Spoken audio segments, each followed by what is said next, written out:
Harvey and Judy are both active leaders in our community, playing important roles in various organizations throughout our city, whether it be AIPAC, JFS, NCJW, the Federation, Bris Shalom, their congregation, just getting their hands involved with everything that the Jewish community needs.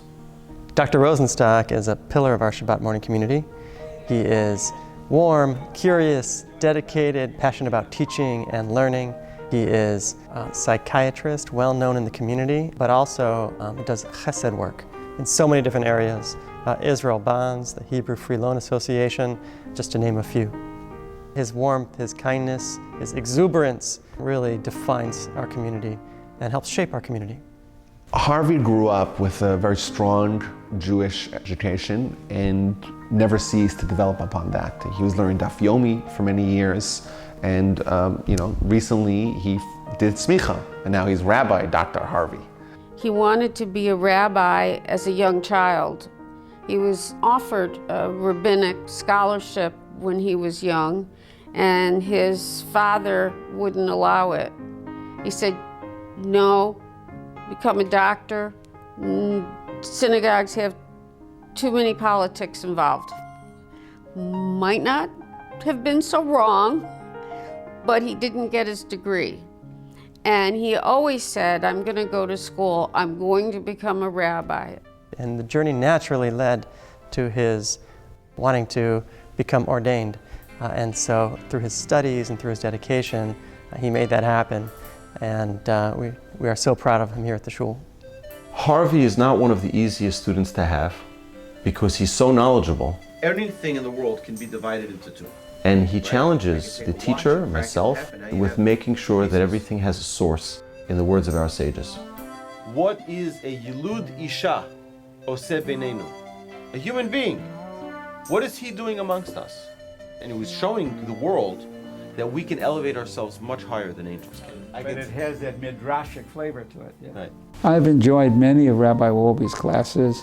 I started with Musar. I've had several classes with him on Musar. Does Judaism believe in the Big Bang? It's a fun discussion. It's intellectually rich. You can ask questions. You can clarify issues. You can learn by making a contribution. But this actually came from the Babylonian times. Either you're adding something to his discussion or you're adding something to the class in general. And I think it's one of mutual growth because we can challenge each other on what's really important and what is the real meaning of a sentence that seems so benign and innocent on its first level. Learning with Harvey is tons of fun. Harvey always has a smile, a big smile on his face, always eager and excited to learn. It's remarkable that someone who knows already so much, and it says a scholar, renowned scholar in so many different fields, still has that drive and that passion to study more every time we meet. And it says, Harvey Makomot Kedoshim. And on top of everything else, Harvey is a linguist. He speaks to every one of his patients in their language they're most comfortable with, whether that be Arabic, Italian, Spanish, French, Swahili, whatever you want. He says, I have a new patient and they speak Swahili, so I learned Swahili. He speaks, 27 languages or something like that. We became exceptionally close to the rabbi, Moshe Kahana, his wife, the painter and Holocaust survivor, Alice Locke Kahana, and our home is filled with many pieces of Alice's artwork. This is one of Alice Kahana's more famous paintings. It's Jacob's Ladder.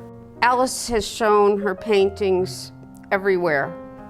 Harvey said, Alice, where in the world has there not been a showing of your paintings or a permanent display? And as he thought, he said, the Vatican. There was one major problem. The Vatican has an ironclad rule that it does not accept art from a living painter. We laughed about it, but you don't actually laugh at something when Harvey gets an idea. It was surreal. There we were next to the Pope in front of about 50,000 people.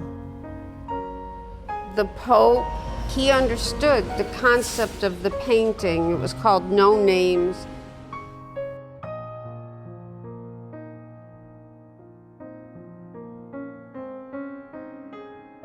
Harvey and Judith are very loving parents and grandparents, always caring and always thinking about their children and grandchildren. You can see it when they greet their grandchildren with a warm hug and a kiss, and it's just so friendly and so loving. It's really a beautiful sight to see.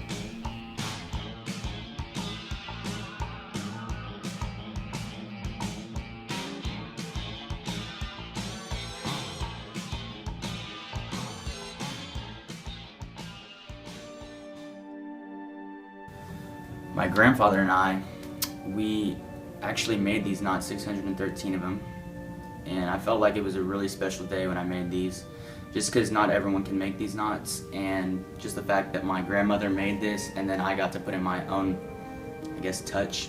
Judith is just so lovable, always with a smile and always so sweet about everything. Such a pleasure working with her always on any project. Just really an incredible couple.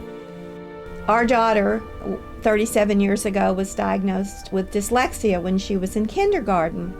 And the private school she was attending at the time, all they had to offer us in the family counseling session was God will provide.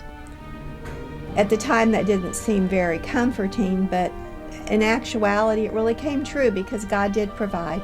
God provided us Judy Rosenstock. Judith and Harvey are a beautiful couple. They are dedicated to their family. They're dedicated to Judaism. She has worked just as hard as him to make this community what it is today. She's been on the education committees, she's been involved in sisterhood, and she's an amazing woman.